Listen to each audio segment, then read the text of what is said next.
এই দোল পূর্ণিমাটাকে হোলি উৎসব বলা হয়।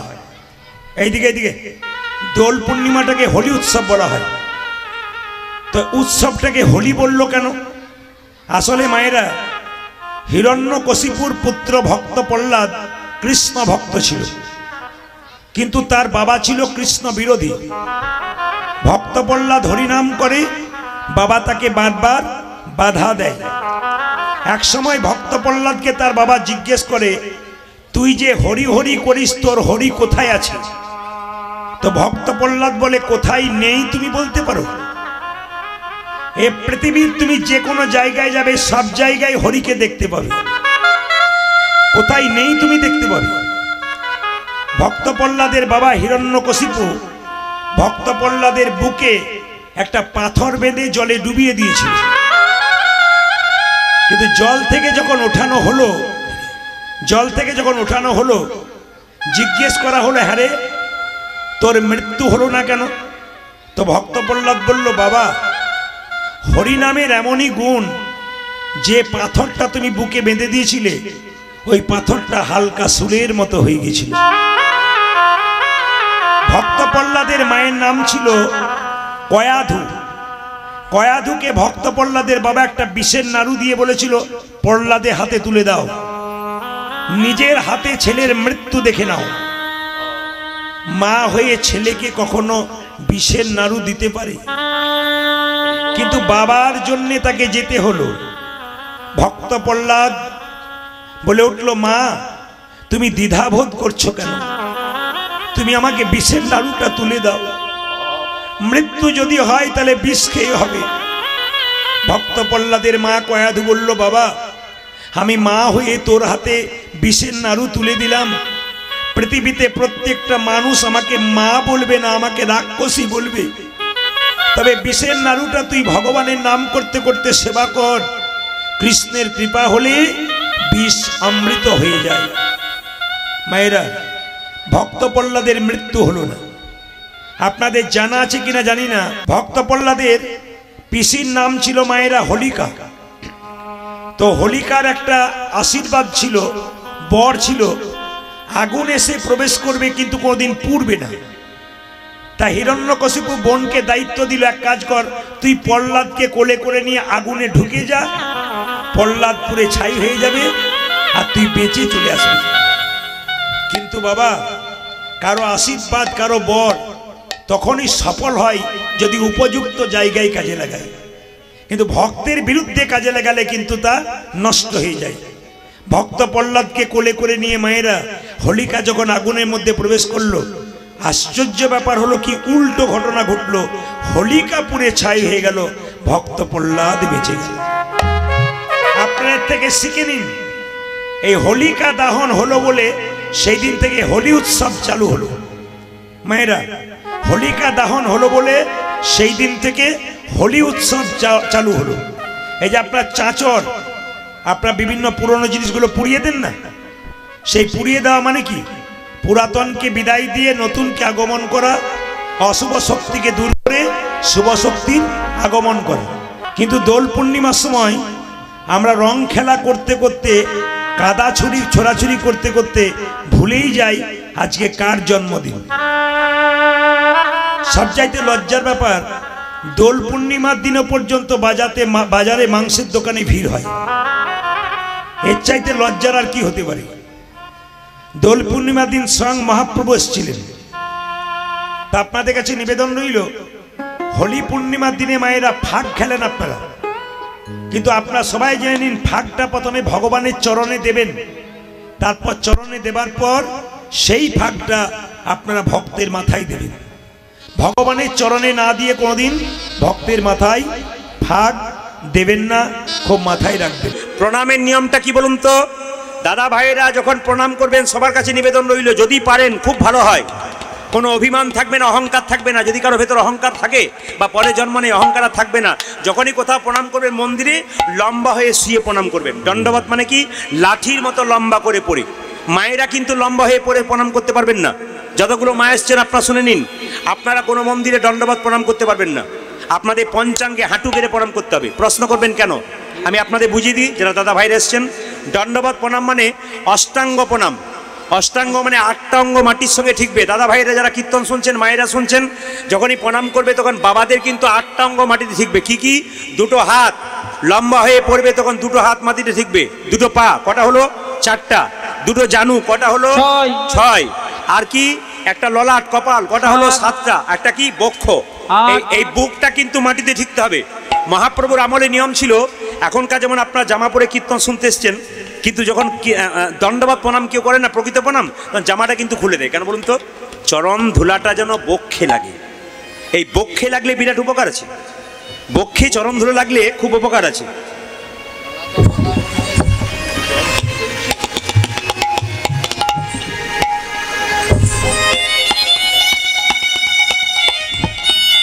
এখন কেউ পয়সা দিতে আসবেন না। চরণ ধুলা বক্ষে পড়লে খুব লাভ আছে বাবাদের। এই জন্য আগেকার মানুষরা ছিল কি, গলায় একটা কাপড় নিত, বুকটা খোলা থাকতো, উপর হয়ে প্রণাম করলে বুকটা ধুলোতে মিশত। আপনাদের জামা পরে থাকবেন, কিন্তু যখন প্রণাম করবেন একটু বুকটা খুলে নেবেন। কেন? যদি খুলেও না আনেন, মাথায় ধুলাটা নিয়ে একবার বক্ষে একটু নেবেন। মায়েরা ধুলাটা বক্ষে নিতে পারেন, মানে প্রণাম করে উঠে ওখানকার ধুলাটা বক্ষে একটু নিতে পারেন। তো আপনাদের 8টা অঙ্গ ঠিকবে, কিন্তু মায়েদের পঞ্চাঙ্গ, দুটো পা, দুটো হাত, একটা কপাল, এই 5টা অঙ্গ। এইভাবে প্রণাম করতে পারেন। আর তৃতীয় প্রণাম হচ্ছে, আপনি কৃষ্ণকে প্রণাম করবেন, ভগবানকে প্রণাম করবেন, তখন কিন্তু বাঁ দিকে রেখে প্রণাম করতে হবে। খুব মাথায় রাখবেন। আমি কিন্তু মন্দিরে যখন আসছিলাম, অনেকে প্রণাম করেছিল, দেখছিলাম যে যেদিকে পাচ্ছে প্রণাম করছে, সোজা প্রণাম করছে, কেউ বাঁ দিকে, কেউ ডান দিকে। ওটা নয়। নিয়ম হচ্ছে কি, ভগবানকে প্রণাম করবেন তখন বাঁ দিকে করবেন, আর দেবদেবীকে প্রণাম করবেন ডান দিকে করবেন, আর সাধুগুরু বৈষ্ণবকে প্রণাম করবেন সম্মুখে প্রণাম করবেন, সোজা প্রণাম করবেন। এটা কিন্তু নিয়ম। তবে একটা কথা বলি, প্রণাম করার সময় নিয়ম হচ্ছে, আপনার বাঁ হাতটা নিচে থাকবে, ডান হাতটা উপরে থাকবে। সোজা প্রণাম যাদেরকে করবেন, সোজা প্রণাম করবেন বা যে কোনো প্রণাম করবেন, সবসময় মাথায় রাখবেন বাঁ হাত নিচে আর ডান হাত উপরে। কেন বলুন তো? যিনি দাঁড়িয়ে আছেন তাকে যখন প্রণাম করবেন, আপনার ডান হাতটা যেন ওনার ডান পায়ে পড়ে, আপনার বাঁ হাতটা যেন ওনার বাঁ পায়ে পড়ে। যদি আপনি ডান হাতে পরে বাঁ হাত চাপান তাহলে হবে না, আপনি বাঁ হাতের পরে ডান হাত চাপাবেন। সবাই লক্ষ্য করুন, এটা অনেকে ভুল করে।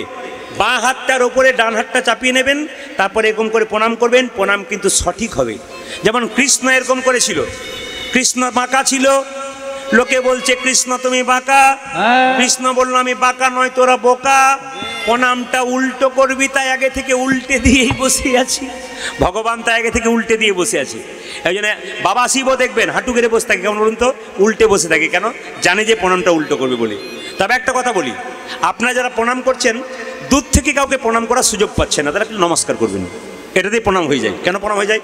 দক্ষ রাজা যখন রাজসভায় প্রবেশ করেছিল, সবাই তাকে থেকে উঠেছিল, একজন ওঠে নাই, তার জামাই। কে বলুন তো? বাবা ভোলানাথ। সে উঠে নাই। কিন্তু আপনারা সবাই জানেন, দক্ষ রাজাকে দেখে সবাই ওঠে নাই, কিন্তু তিনি প্রণাম করেছিলেন। দক্ষ রাজা দেখতে পায়নি, তার রাগ হয়েছিল। কিন্তু বাবা ভোলানাথ তো পরম বৈষ্ণব, 12 জন বৈষ্ণবের মধ্যে প্রধান বৈষ্ণব হচ্ছে বাবা ভোলানাথ। এই জন্য বাবা ভোলানাথ কি করেছিল না, ধ্যানমগ্ন ছিল। তখন কার ধ্যানে মগ্ন ছিল? পরম বৈষ্ণবরা কার ধ্যানে মগ্ন থাকে? ভগবান কৃষ্ণের ধ্যানে মগ্ন থাকে।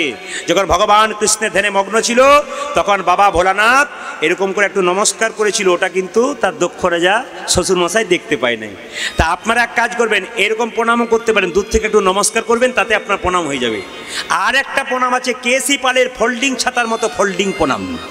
ওটা কি বলুন তো? স্কিন টাচ প্রণাম। এখনকার ছেলে মেয়েরা পড়ে এই যে কোথায় ঠিকেছে। আবার প্রণাম করতে এসে হাঁটুতে প্রণাম করে, কেউ পেটে প্রণাম করে, যারা ভিড়ে আমাকে নাগালে পায় না তারা মাথাটাতেও প্রণাম করে নেয়। মানে যেখানে পেলে প্রণাম করে নিলে হলো আর কি। না না, প্রণামের নিয়ম আছে, দূর থেকে নমস্কার করে নেবেন। প্রণাম করার কোনো দরকার নেই, নমস্কার করলেই কাজ হবে। যে কোনো প্রণম্য ব্যক্তিকে নমস্কার করলেই কাজ হয়ে যায়। এভাবে প্রণাম আপনারা করবেন। লীলার নাম গোষ্ঠ, একটু মন দিয়ে শুনবেন। গোষ্ঠ মানে কি? বাথান, বাথান। গোষ্ঠ মানে কি? গোশালা। গোষ্ঠ মানে কি? গোচারণ। একটু মন দিয়ে শুনবেন। সংসার গোষ্ঠে আমরা এসেছি, আমাদের কি কি কর্তব্য আছে এগুলো মাথায় রাখবেন। সংসার গোষ্ঠে এসেছি কখন? সকালবেলায় মায়ের কোলে এসেছি, আবার যখন সন্ধে হয়ে যাবে, সকালবেলায় মায়ের কোলে এসেছি, আবার যখন সন্ধে হয়ে যাবে আমরা তখন আবার নিজের বাড়ি ফিরে যাব। সংসার গোষ্ঠে সবাই এসছেন আপনারা, কে কখন চলে যাবে কেউ জানে না। এই জন্য গোষ্ঠের কথা যদি বলতে হয় তত্ত্বের দিক দিয়ে আপনাদের বলে রাখি, কাজ যে কখন বেলা ডুবু ডুবু কেউ জানে না। পদ্ম পাতার জল করে টলমল, কে কখন চলে যাবে কেউ জানে না।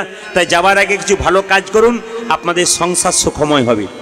আমি গোষ্ঠের কথা বলার আগে মায়েদের জন্য, সবার জন্য একটা কথা বলবো, দাদা ভাইদের জন্য। এই গোষ্ঠের প্রথম পদাবলী গাইবার আগে এই কথাটা বলি, সংসার গোষ্ঠে যখন এসছেন মায়েরা, কিছু কাজ ভালো করবেন। আমার দাদা ভাইদেরকে বললাম, প্রথম কাজটা কি জেনে নিন। প্রথম কাজ হচ্ছে আপনার বাড়িতে একটা করে তুলসী মন্দির থাকবে। যার বাড়িতে তুলসী মন্দির তার বাড়িটা ভগবানের বাড়ি, আর যার বাড়িতে তুলসী মন্দির নেই তার বাড়িটা জমের বাড়ি। যার বাড়িতে বৈষ্ণব সেবা হয় তার বাড়িটা ভগবানের বাড়ি, আর যার বাড়িতে জীবনে বৈষ্ণব সেবা হয় না তার বাড়িটা শ্মশান সমান হয়ে যায়। এই জন্য আপনাদের কাছে নিবেদন রইল, বছরে যদি পারেন একবার, মাসে পারলে একবার আরো ভালো হয়, সপ্তাহে পারলে একবার আরো ভালো হয়, কোনো বৈষ্ণবকে ডেকে বাড়িতে একটু প্রসাদ সেবা করেন। আমি বৈষ্ণবের তত্ত্ব দেবার জন্য এই কথাটা বললাম। আজকে সংসার গোষ্ঠী এসে বৈষ্ণবকে সম্মান জানাবেন। কেন? একটা সোনার কলসি যত টাকায় দাম হোক না কেন, একজনের কাছে মাথা নিচু করতে হয়। জোরে বলুন, কার কাছে? একটা গ্লাসের কাছে। হরে কৃষ্ণ। সোনার কলসি যত টাকায় দাম হোক না কেন মা, একজনের কাছে মাথা নত করতে হয়, গ্লাসের কাছে। আপনি কয়েকশো কোটি টাকার মালিক হতে পারেন, যদি বৈষ্ণবের চরণে মাথা নত না করতে পারেন আপনার জীবনটা বিষময় হয়ে যাবে। প্রশ্ন করবেন আপনারা, বৈষ্ণব কাকে বলে? আস্তে, বৈষ্ণব কাকে বলে? দেখবেন যারা বৈষ্ণব হয়, আস্তে আস্তে, যারা বৈষ্ণব হয় তারা দেখবেন গলায় একটা কাপড় দিয়ে আসে। আপনারা দেখেছেন কিনা জানি না, আমি কিন্তু আসরে চারিদিকে তাকাই, বহু বৈষ্ণবকে লক্ষ্য করতে পারি। তার মধ্যে একটি কম বয়সের ছেলে সামনে সাদা পোশাক পরে বসে আছে, তার গলাতে একটা উড়নি আছে। মায়েরা, আপনারা যখন মন্দিরে যান তখন গলায় কাপড় দেন না? আপনারা যখন তুলসী মন্দিরে প্রদীপ দেন গলায় কাপড় দেন না? কেন দেন? কেন দেন? আসলে গলায় কাপড় দেওয়া মানে বিনয়ী ভাব হওয়া। যখন আপনি গলায় গামছা বা কাপড় দিলেন তখন আপনার একটা বিনয়ী ভাব হলো। আপনার বাবা মারা গেছে, আপনার মা মারা গেছে, ভোজ হচ্ছে, প্রচুর লোক ভোজ খেতে এসছে, আপনাকে কিন্তু গলায় গামছা দিয়ে জিজ্ঞেস করতে হয় সেবা ভালো হচ্ছে তো? যদি সেবা খারাপও হয় তবু যদি আপনি বিনয়ীভাবে জিজ্ঞেস করেন, খারাপ হলো বলে না, খুব ভালো হয়েছে। কেন? আপনার বিনয়ীভাবে আপনার অর্ধেকটা ভালো হয়ে যায়। এই জন্যে যদি হও নিচু তবে পাবে কিছু, উঁচু হলে পাবে না। মায়েরা বলুন, যে গাছে ফল ধরে সেই গাছটা নিচের দিকে যায়, ডালগুলো না উপর দিকে যায়? জোরে বলুন, নিচের দিকে যায়। যে গাছে ফল ধরে সেই গাছটা নিচের দিকে যায়, আর যে গাছে ফল ধরে না সেই গাছটা উঁচু ধরে যায়। আজকে আপনারা যারা হরিবাসরে বসে আছেন বৈষ্ণব মানুষ, তাদেরকে দেখতে পাচ্ছি নত হয়ে বসে আছেন। তার মানে কি? যদি হও নিচু তবে পাবে কিছু। বৈষ্ণব কাকে বলে আগে জেনে নিন। তৃণাদপি শুনি চেন তরিব সহিষ্ণুনা অমানেন মান দেন কীর্তনীয় সদা হরি। বললাম সংস্কৃত, কিন্তু খুব সোজা করে বলে দেবো, একটা করে বুঝুন মায়েরা। তৃণাদপি, তৃণ মানে কি? ঘাস। ঘাসের চাইতেও নিচ হতে হবে। তৃণাদপি, ঘাসের চাইতেও নিচ। ঘাসের ওপরে পা দেবেন, ঘাস মাথা নিচু করবে, কিন্তু আবার পা তুলবেন, ও মাথা উঁচু করবে, উঁচু করবে। কিন্তু বৈষ্ণব কি, হাজার কথা বলুন, যিনি প্রকৃত বৈষ্ণব হবেন, ওই যে মাথা নিচু করবে আর মাথা উঁচু করবে না, ইনি হলেন বৈষ্ণব। আর কি? তরিব সহিষ্ণু না।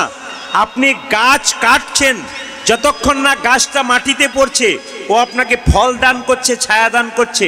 ঠিক সেরকম বৈষ্ণবকে হাজার খারাপ কথা বলুন, হাজার আঘাত করুন, ও যতক্ষণ না মাটিতে পড়ছে আপনাকে হরিনাম দান করেই যাবে।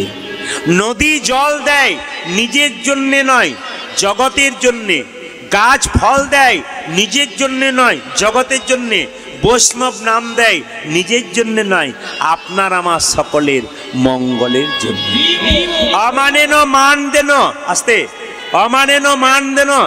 আপনাদের এই গ্রামের পাশ দিয়ে আপনি পেরিয়ে যাচ্ছেন, হঠাৎ দেখতে পেলেন একজন কুষ্ঠব্যাধি লোক রাস্তায় ছটপট ছটপট করছে, আমি পেরিয়ে গেলাম, নাকে কাপড় চাপা দিয়ে চলে গেলাম, কিন্তু যিনি পরম বৈষ্ণব তিনি বলবেন, ওরে এই জগতের কেউ যদি তোর শরীর ভালো করতে পারে নাই, ডাক্তার ভালো করতে পারে নাই, আমার কোলে কোল দিয়ে একটু হরি বল বল, তোর দেহ রোগ তো দূর হবে, তার সঙ্গে তোর ভব রোগ পর্যন্ত দূর হবে। এই জন্য বৈষ্ণবের কৃপা প্রথম পেতে হয় আস্তে, বৈষ্ণবের কৃপা প্রথম পেতে হয় আস্তে। আর বৈষ্ণব কাকে বলে? অমানেন মান দেন, যাকে আমরা মান দিই না বৈষ্ণব তাকে মান দেয়। কীর্তনীয় সদাহরি, তার মানে কি? তিলক, তুলসী মালা, শিখা ও কৌপিন, বহির্বাসে হরিনাম, মুখে নিশিদিন তিলক থাকবে, তুলসী মালা থাকবে, শিখা থাকবে, কৌপিন থাকবে, বহির্বাসে হরিনাম থাকবেন, ইনি বৈষ্ণব। এইদিকে তাকাবেন মায়েরা, হাজার হাজার বটের ফল বট গাছে হয়, কিন্তু বট গাছের নিচে পড়ে একটাও চারা গাছ হয় না। জোরে বলুন, হয়? হাজার হাজার বটের ফল বট গাছে হয়, কিন্তু বট গাছের নিচে পড়ে একটাও চারা গাছ হয় না। কখনো হয় পাখিতে খেয়ে স্টোমাকে গিয়ে ছাতের কান্নিসে পায়খানা করলে ওখানে বট গাছ হয়।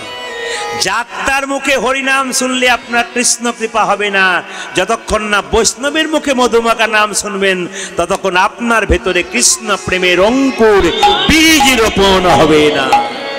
হ্যাঁ, আর বৈষ্ণব কাকে বলে? আস্তে আস্তে আস্তে আস্তে আস্তে।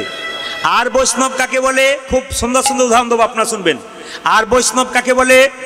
আপনাদের এখানে গরুর হাট কোথায় আছে আমি জানি না, যেখানে গরুর হাট আছে না কেন, আপনি গাভী কিনতে গেছেন, বাছুর কিনতে গেছেন, গাভী কিনেছেন, বাছুর কিনেছেন, গাভীটাকে দড়ি দিয়ে টানছেন, কিন্তু বাছুরটা আসছে না, আর বাছুর না এলে গাভীও আসবে না।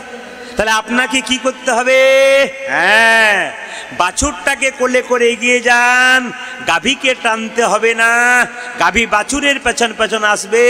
ভগবানের মন্দিরে যাওয়ার দরকার নাই, বৈষ্ণবের চরণ ধরে কেউ যদি এগিয়ে যায় ভগবানকে ডাকার দরকার হয় না, ভগবান তার পেছন পেছন চলে যায়। কেন? বৈষ্ণবের বশ কৃষ্ণ, সর্বশাস্ত্রে কয় এই সব জানিলহ বৈষ্ণবের আশ্রয়। বৈষ্ণবের আশ্রয় যিনি নিতে পারবেন তার লাভ আছে। আর একটা বৈষ্ণবের প্রমাণ দিয়ে দেবো, আপনার মন দিয়ে শুনবেন। একটা কলেজে পড়া মেয়ে দুতলা ছাদের উপরে দাঁড়িয়ে আছে, যে না দাঁড়িয়ে আছে একজন বৈষ্ণব নেড়া মাথা শিখা রেখে গঙ্গা স্নান করে পেরোচ্ছে। আর যখনই পেরোচ্ছে মেয়েটি তখন কি করেছে, ওই নেড়া মাথা দেখে শিখা থেকে ওই দুতলার উপর থেকে বৈষ্ণব থুতু ফেলে দিয়েছে। কার মাথায়? বৈষ্ণবের মাথায়। বৈষ্ণব বলে উঠলো, থুতু ফেলে দিলি মা? আচ্ছা ঠিক আছে, আমি আবার গঙ্গা স্নান করি। আচ্ছা, আমার আপনার মাথায় ফেললে আপনারা কি করতেন বলুন তো? নেমে আয়, তারপর দেখছি। একবার নাম, কত বড় বাপের বেটি দেখাচ্ছি, আমরা বলবো না? কিন্তু বৈষ্ণব বলছে, আরে মা তুই থুতু ফেলে দিলি? আচ্ছা ঠিক আছে, আবার গঙ্গা স্নান করে আসি। আবার গঙ্গা স্নান করতে গেলে আবার ফিরে এলো, আবার ওই একই, বৈষ্ণব বৈষ্ণবের মাথায় এবার থুতু ফেললো। 10 বার গঙ্গা স্নান করেছে, 10 বার থুতু ফেলেছে। 11 বার বৈষ্ণব স্নান করে ফিরছে, তখন যেই না মেয়েটা থুতু ফেলতে যাচ্ছে, মেয়ের বাবা দেখতে পেয়ে বলল, তোর লজ্জা করে না? তুই না কলেজে পড়া মেয়ে, ছি, আমি তোর বাবা, এটা পরিচয় দিতে খারাপ লাগে? বৈষ্ণবের মাথায় তুই থুতু ফেলছিস, ছি, তোর লজ্জা করা উচিত। নিমে মেয়ে বলল, বাবা বৈষ্ণবের মাথায় থুতু ফেলি কেন জানো? বৈষ্ণব কোনো প্রতিবাদ করে না বলে। ওরে, বৈষ্ণব যে কোনো প্রতিবাদ করে না, বৈষ্ণবের স্বভাব প্রতিবাদ নয়, বৈষ্ণব মাথা নিচু করে যায়। আর তুই কোনদিন বৈষ্ণবের মাথায় থুতু ফেলবি না। কারণ বৈষ্ণব চিৎকার করে বলছে, কি বলছে দেখুন, ও বাবা আপনার মেয়েকে বকাবকি করবেন না, আপনার মেয়ের জন্য আমার একটা বিরাট লাভ হয়ে গেছে। কি লাভ হয়ে গেছে? আমার মেয়ে আপনার মাথায় থুতু ফেলেছে, আপনার লাভ হয়ে গেল। বলে হ্যাঁ, কি লাভ হলো? আমি শাস্ত্রে শুনেছি একবার গঙ্গা স্নান করলে 1 জন্মের পাপ দূর হয়। আপনার মেয়ে আমার মাথায় 10 বার থুতু ফেলেছে, আমি 10 বার গঙ্গা স্নান করেছি, আমার জন্ম জন্মান্তরে যত পাপ আছে তত পাপ নিতাই গৌর হরি বল। তাহলে বুঝতে পারছেন বৈষ্ণবের কত লাভ আছে, বৈষ্ণবের চরণ আশ্রিত করা। মায়েরা, বৈষ্ণব বাড়িতে গেলে পাটা ধুইয়ে দিন, ওই জলটা যত্ন করে আপনি বোতলে রেখে দিন। প্রথমে ময়লা ময়লা ভাব থাকবে, 10 দিন পর পরিষ্কার হয়ে যাবে। এই জন্য লক্ষ্য করুন, গঙ্গা থেকে প্রথমে জল আনেন, জলটা ঘোলা থাকে, দিনের পর দিন জলটা পরিষ্কার হয়ে যায়। বৈষ্ণবের চরণ ধোয়া জল প্রথমে ময়লা লাগে, তারপর বোতলে রাখলে দিনের পর দিন পরিষ্কার হয়ে যায়। ওই বৈষ্ণবের চরণ ধোয়া জল কার মাথায় দেবেন? যার মাথায় চঞ্চল। কার মাথায় দেবেন? যার কৃষ্ণ ভক্তি নাই। কার মাথায় দেবেন? যে সবসময় ঝগড়া করে। কার মাথায় দেবেন? যে সবসময় চঞ্চল হয়ে যায়। কোথায় দেবেন? যার বাড়িতে অশান্তি আছে চারদিকে ছড়িয়ে দেবেন। বৈষ্ণবের চরণ ধোয়া জল যার বাড়িতে পড়ে, ভগবানের আশীর্বাদ যে তার বাড়িতে অবশ্যই অবশ্যই আসে। ভক্তবৃন্দ যারা এসছেন মন দিয়ে শুনবেন। মা যশোদা কেঁদে কেঁদে বলে, গোপাল রে গোপাল রে 7 নাই 5 নাই, 5 তুই নয়, আমার একটি মাত্র গোপাল। একটি মাত্র গোপাল, তোকে বনে বিদায় দিয়ে আমি মা হয়ে কেমন করে ঘরে রইব? ঘরে রইব। ওরে জগতে জানে মা ছেলে জন্ম দেওয়ার কত কষ্ট, কত বেদনা। আহা, মা কখনো ছেলেকে তার চোখের আড়াল করতে দেয় না গো। আড়ালে করেতে দেয় না গো। নিজ জায়গায় স্থির থাকবেন এবং শুনে নেবেন। আপনি কৃষ্ণ পুজো করবেন কি না করবেন সেটা আপনার ব্যাপার, আপনি নাও করতে পারেন। আপনি মা কালী, মা মনসা, মা দুর্গা পুজো করবেন কি না করবেন সেটা আপনার বিবেকের ব্যাপার। কিন্তু এই দুটো পুজো না করলে আপনার গোটা পুজোটাই নষ্ট হয়ে যাবে। বাড়িতে যে দুটো দেবদেবী আছে, বাবা আর মা, এদের যদি কেউ সম্মান করে না, কোনো দেবদেবীকে পুজো করলেও তার লাভ হয় না, তার ফল হয় না। এই জন্য যে যেখানে বসে আছেন আপনারা মন দিয়ে শুনবেন। আমি দামি কথাগুলো আপনাদের শিখিয়ে দিই, আপনারা ভেতরে নিয়ে যান।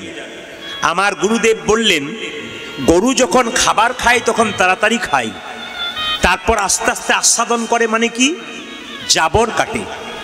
আপনারা বহু কথা শুনবেন, কিন্তু এর ফাঁকে ভালো ভালো কথাগুলো ভেতরে ঢুকিয়ে রাখবেন।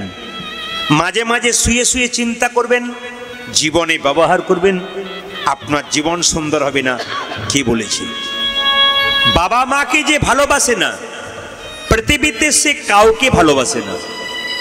কোন স্ত্রী যদি মনে করে আমার স্বামী আমাকে যত না ভালোবাসে, ওর বাবা মাকে ভালোবাসে না, আমাকে বেশি ভালোবাসে, আমি যা চাই তাই দিই, সে প্রদীপ পালের কাছে জেনে রাখো আপনাকে ভয়ে দেয়, আপনাকে ভালোবাসাই দেয় না।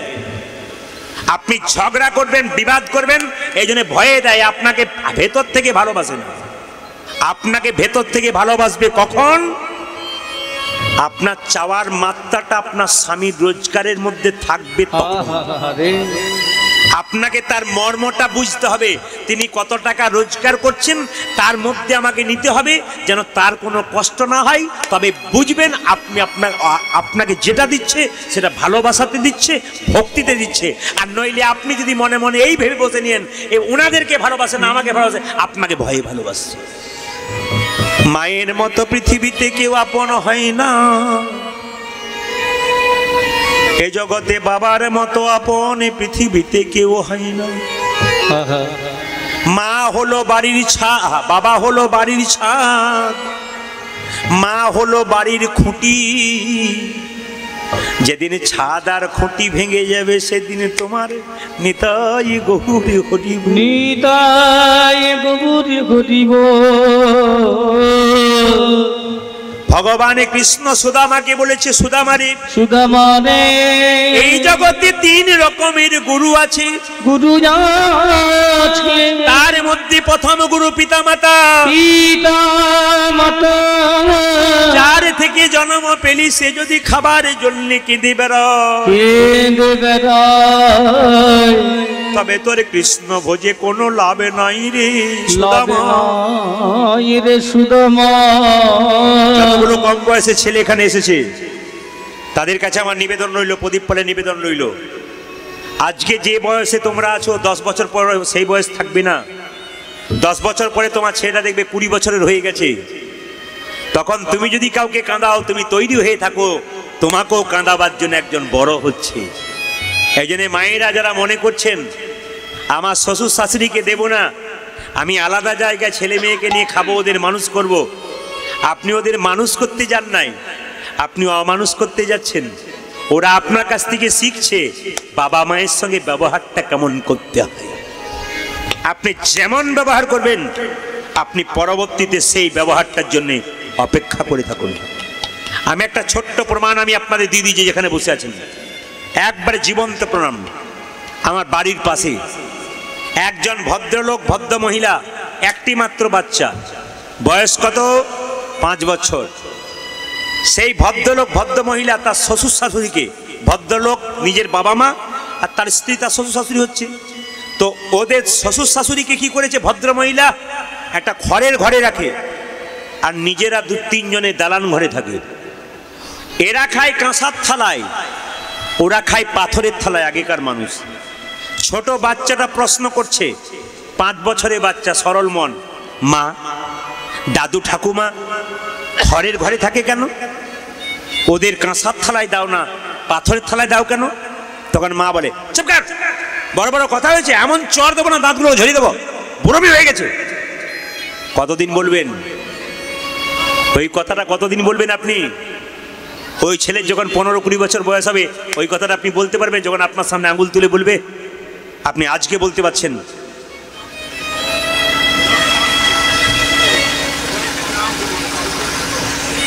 বন্ধ করবো? কখন আরম্ভ হবে? আচ্ছা আচ্ছা,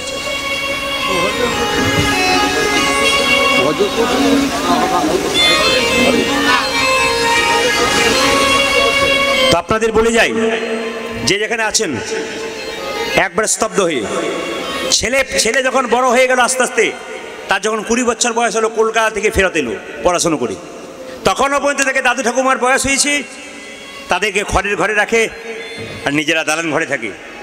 দাদু ঠাকুমা পাথরের থালায় খাচ্ছে, নিজেরা কাঁসার থালায় খাচ্ছে। দাদু ঠাকুমাকে প্রশ্ন করলো নাতি, দাদু বড় হয়েছে তো, টাকার চাইতে টাকার সুদটা বেশি।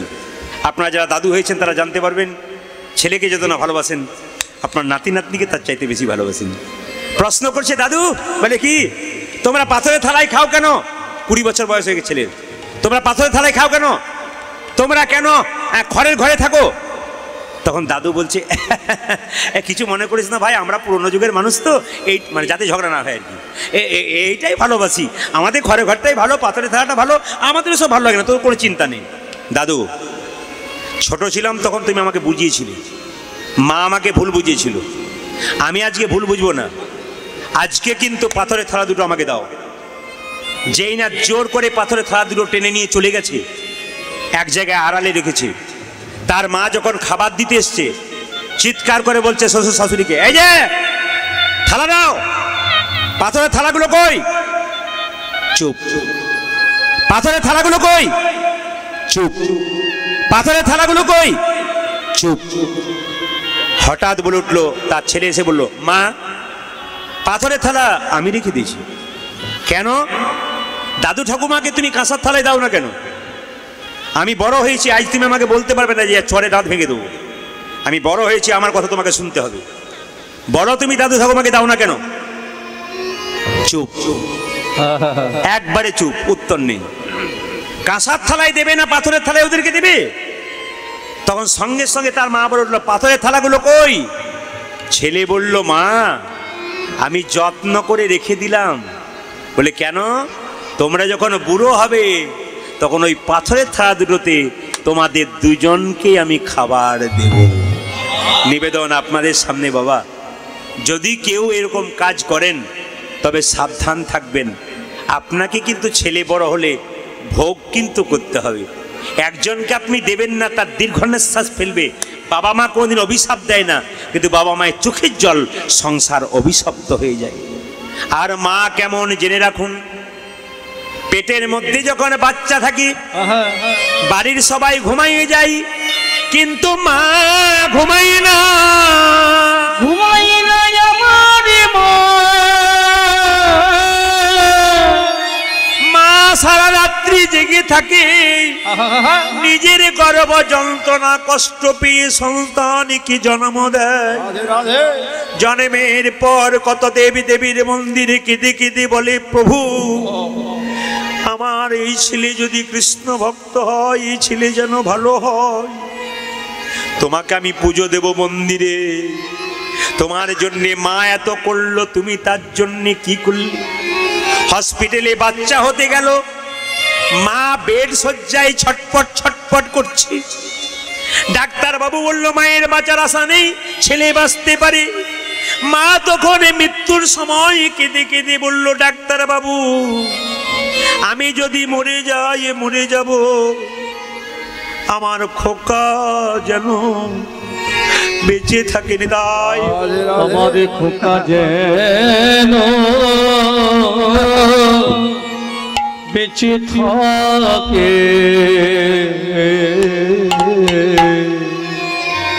আমি যদি মরেও যাই তাতেও তো আমার কোনো ক্ষতি নেই। আমার খোকা যেন বেঁচে থাকে। দুর্গার অষ্টমীর দিনে মা দুর্গাকে পুজো দিচ্ছ, নিজের বাবা মা খাবার জন্য বসে আছে।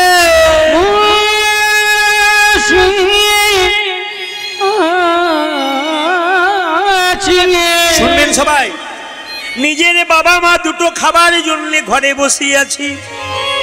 দুর্গা পুজোয় নতুন একটা কাপড় পেল না, কাপড় সে পেল না। আর তুমি যদি মন্দিরে গিয়ে মা দুর্গাকে পুজো দিচ্ছ, মা দুর্গা বলছে মাটির প্রতিমা পুজিস রে তুই, আগে ঘরের জীবন্ত দেবে দেবে দুটোকে পুজো কর। দেবে দেবীকে তুই পুজো কর।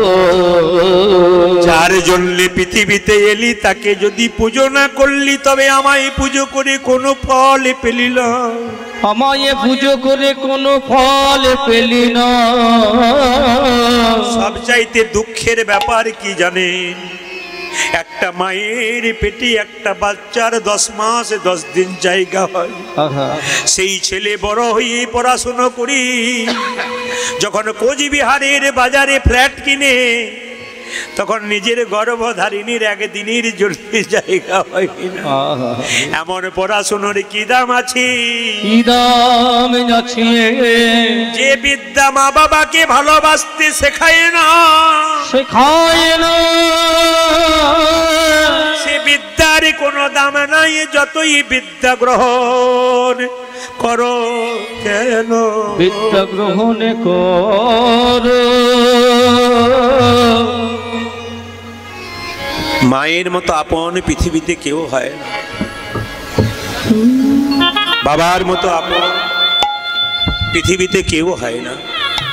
তবে আমি আপনাদের একটা সুন্দর কথা বলে যাই, খুব দামি কথা মাইরা। কীর্তন শিক্ষার বিষয়, কীর্তন চৈতন্যের বিষয়, কীর্তন জানার বিষয়। আপনারা এত দূর থেকে এসছেন, শুধু জানতে এসছেন, চিনতে এসছেন। আমি মেয়েদেরকে বলবো, মেয়েদের দুটো কুল রক্ষা করতে হয়, একটা বাপের কুল, একটা শ্বশুর কুল। আপনার বাবার কুলে যদি আপনি ভালো হন, আপনি শ্বশুর কুলে ভালো ব্যবহার করবেন। দুটো কুল আপনার সমান। যদি কোনো মেয়ে শ্বশুর বাড়িতে খারাপ ব্যবহার করে, আপনি ভাববেন আপনি খারাপ ব্যবহার করছি, ভালো করছি। পাশের ঘরের লোকগুলো বলাবলি করে, মেয়েটা তো খারাপ কেন বলতো?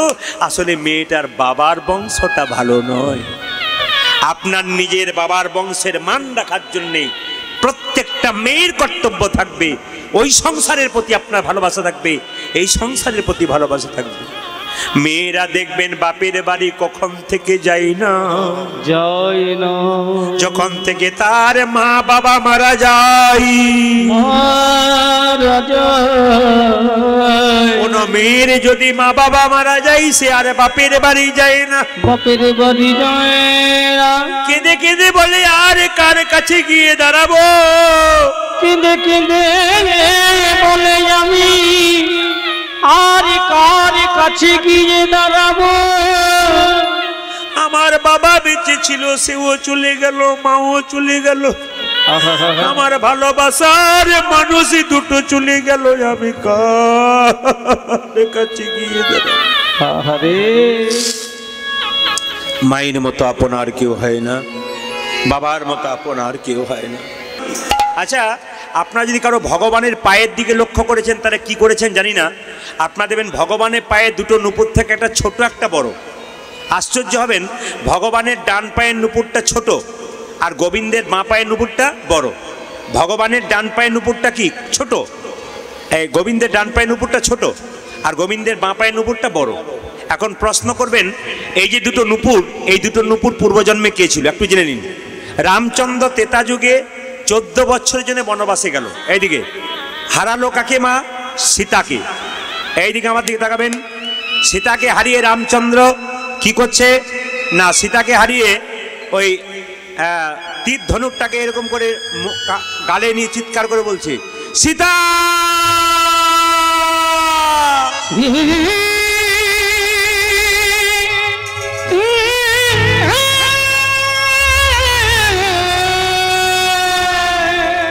সীতা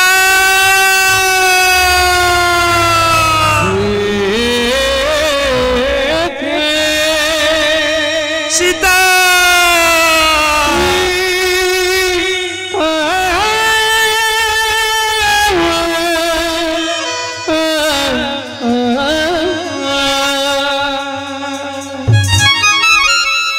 রামের চোখ থেকে জল পড়ছে, মাটিতে রক্ত। কথাগুলো শুনবেন, মজা পাবেন, তত্ত্ব শিক্ষা পাবেন। রামচন্দ্র গালে হাত দিয়ে কাঁদছে ধনুকটাকে নিয়ে, আর সঙ্গে সঙ্গে চোখ থেকে জল পড়ছে। সীতা সীতা বলে চোখ থেকে জল পড়ছে, মাটিতে রক্ত। সামনে লক্ষণ দাঁড়িয়ে ছিল, দাদা তোমার চোখে জল, মাটিতে রক্ত কেন? সঙ্গে সঙ্গে রামচন্দ্র বলল, সত্যি তো রে, আমার চোখে জল, মাটিতে রক্ত কেন? আসলে তা নয়, রামচন্দ্র যে ধনুকে হেলান দিয়েছিল ওই ধনুকটা নিচে একটা ব্যাঙ ছিল, ওই ব্যাঙটা চাপা পড়েছিল, ওই ব্যাঙের রক্তে আর রামচন্দ্রের চোখের জলে একটি নদীর সৃষ্টি হয়েছিল। এই নদীটার নাম বৈতরণী নদী। আপনারা অনেকে বলেন না কথায় কথায় যে আমাদের বৈতরণী নদী পার হতে হবে। জেনে নিন, বৈতরণী নদী কোথা থেকে জন্ম হলো? রামচন্দ্রের চোখের জল আর ব্যাঙের রক্ত থেকে বৈতরণী নদীর সৃষ্টি হলো। ব্যাঙটাকে হাতে নিয়ে রামচন্দ্র বলছে, হ্যাঁ রে ব্যাঙ, তোকে যখন চাপা দিলাম তখন তুই চিৎকার করলি না কেন বাবা? তবে তো তোর মৃত্যু হতো না। এই যে তোর শরীর থেকে রক্ত ফেটে ফেটে পড়ছে, তুই তো মরে যাবি, তুই কেন তখন চিৎকার করলি না? তুই বেঁচে যেতিস। ব্যাঙ বলল, প্রভু বিপদে পড়লে সবাই ভগবানকে ডাকে, আর স্বয়ং ভগবান যদি মারে তবে আর কাকে ডাকবো প্রভু? হরিবল। বিপদে পড়লে সবাই ভগবানকে ডাকে, আর স্বয়ং ভগবান যদি মারে আর আমি কাকে ডাকবো? বল ব্যাঙ, তুই পূর্বজন্মে কে ছিলি? ব্যাঙ কেঁদে কেঁদে বলল, পূর্বজন্মে আমি ছিলাম কর্ণম মুনি। কেন তুই ব্যাঙ হলি? গুরু অভিশাপ। যার অভিশাপ নেবেন নেবেন, সদ্গুরুর অভিশাপ নেবেন না কিন্তু। সঙ্গে সঙ্গে ব্যাঙটাকে বলল, তুই কি ছিলি? কর্ণম মুনি। হ্যাঁ। কেন তুই ব্যাঙ হলি? গুরু অভিশাপ। তোর গুরুর নাম কি? বিশ্বাশ্রবমুনি, বিশ্বাবসমুনি। আচ্ছা ঠিক আছে, মেনে নিলাম। তা তোর গুরু তোকে কি অভিশাপ দিয়েছিল? কেন অভিশাপ দিয়েছিল? কি এমন অপরাধ করেছিলি? অপরাধ করেছিলাম, তার চরণ সেবা করতে করতে আমার নখের আঁচল লেগে গিয়েছিল। আর সঙ্গে সঙ্গে গুরুদেব চিৎকার করে বলল, এই কর্ণম মুনি, তুই আমার চরণ সেবা করতে করতে নখের আঁচল দিলি, অভিশাপ দিলাম, তোর ব্যাঙে কুলে জন্ম হবে। কেঁদে কেঁদে বললাম, হে গুরুদেব, হে গুরুদেব, অভিশাপ যদি দিলে আমায় ব্যাঙে কুলে জন্ম কুলে জনমে আশীর্বাদ দাও, যেন গোবিন্দের চরণে আমার মৃত্যু হয়। গোবিন্দের চরণে আমার আচ্ছা বাবা, একে যারা কীর্তন শুনতে এসছেন তারা ভাগ্যবান কারা বলুন তো? ভগবানের নাম করতে করতে যারা মারা যায়। ভাগ্যবান কারা বলুন তো? তীর্থস্থানে গেলে কেউ যদি মারা যায়। ভাগ্যবান কে বলুন তো? হরিবাসরে থাকতে থাকতে কেউ যদি মারা যায়, তবে তার মতো ভাগ্যবান পৃথিবীতে কেউ নাই। বলো গো গুরুদেব, অভিশাপ যখন দিলে আমার ব্যাঙে কুলে জন্ম হোক, আশীর্বাদ দাও আমার মৃত্যুটা যেন ভগবানের চরণে হয়। যেই না অভিশাপটা দিয়েছে তোর ব্যাঙকুলে জন্ম হোক, আশীর্বাদ দিয়ে দিল তোর মৃত্যুটা ভগবানের চরণে হবে। রামচন্দ্র ব্যাঙটাকে হাতে নিয়ে বলল, ব্যাঙ তুই তো মরে যাবি আমি জানি, মৃত্যুর আগে তুই কি চাস? ব্যাঙ কেঁদে কেঁদে বলল, প্রভু আমি আমার জন্য কিছু চাই না, তবে কার জন্য চাস? আমার গুরুদেবের জন্য। আরে তোর গুরুদেব তোকে অভিশাপ দিল, তুই ব্যাঙ হলি, আর তুই গুরুদেবের জন্য চাইবি? হ্যাঁ প্রভু, আমি গুরুদেবের জন্য চাই। কি চাও? আমি এই চাই, আমার গুরুদেব যেন তোমার চরণে জায়গা পায়। ভগবান বললেন, ওরে কর্ণম মুনি, ওরে ব্যাং, তুই যখন ভক্তি গুরুর এত প্রতি, গুরুর প্রতি এত ভক্তি আছে, গুরু তোকে অভিশাপ দিল তোকে ব্যাং করে জন্ম হোক, তুই শেষে চাইলি গোবিন্দের চরণ। তবে কথা দিলাম, ভগবান বললেন, আগামী দাপর আমি কৃষ্ণ হব, তুই হবি আমার বাম চরণের নূপুর, তুই হবি আমার ডান চরণের নূপুর, আর তোর গুরুদেব বিশ্বাবসু মুনি হবে আমার বাম চরণের নূপুর। ওই জন্য বাবা, ডান চরণের নূপুর শিষ্য হয়েছিল বলে নূপুরটা একটু ছোট, শিষ্য তো ছোটই থেকে যায়, কিন্তু কর্মে বড় বলে গোবিন্দের চরণ পেয়ে গেছে। আসুন